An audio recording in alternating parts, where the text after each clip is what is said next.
Good morning, folks. We had another special video come out last night, part 2 to the Jenna Bekoff effect. Check it out if you haven't seen it. And here we see the bright active region incoming on the left, still without sunspots beneath it. To the south, plasma filaments have begun dancing gorgeously over the southern incoming limb, shifting around but not releasing.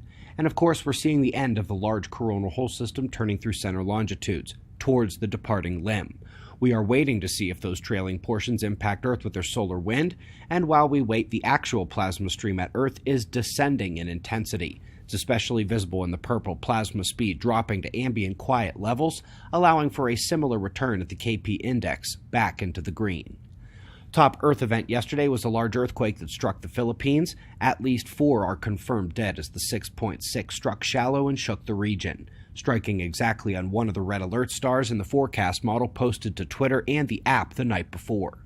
Also took a good little shake off the Oregon coastline, and we'll have to keep watch there for more as well. Let's take the weather across the world to Saudi Arabia. Flash floods have killed at least 7 people in the latest deluge to pop up over the Middle East this season. When they've come hard.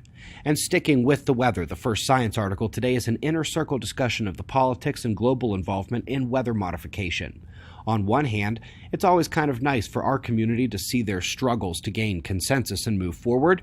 On the other hand, for those who know about the projects that already move forward, there is a frustrating line or two in this piece. We will transition to space news with a ghost. The latest Hubble share of a galactic merger indeed looks like a cosmic ghoul staring us down. But also of note is that this is one of the ARP systems, the galaxies noted and listed in Halton ARP's peculiarities list. Many in the community don't know that his 300 or so rare galaxies are still part of mainstream science, including their wonky and possibly intrinsic redshift. It's just that they haven't applied that to the entirety of the cosmos. Up next, we've got a new planet. Sort of. It's always been here, but now we can see it, and indeed, it is the smallest known dwarf planet in our solar system. Technically, they still must confirm its self-sphering gravity, but alas, this nearly Vesta-sized object they say is the result of a tremendous collision long ago. And that is made all the more likely because it's not out past Pluto, it's right there in the asteroid belt.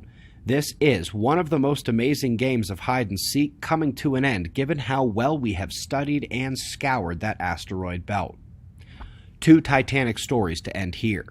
First is something that may finally get the solar physics on track, the magnetorotational instability, where the outer regions of a plasma system become turbulent, was once thought to be impossible on the Sun, but it has indeed been spotted at the equator, leading to the unavoidable conclusion that a huge and vastly important magnetic effect is ongoing and has been overlooked in the Sun.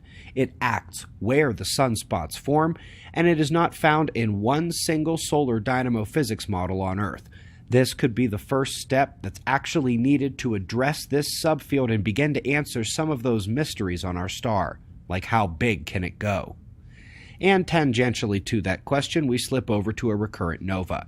It is not on the list yet, but might be soon.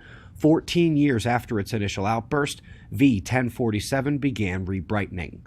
They cannot tell much about it other than it is a faint event, which has them wondering if it's actually a dwarf nova of the accretion disk around it.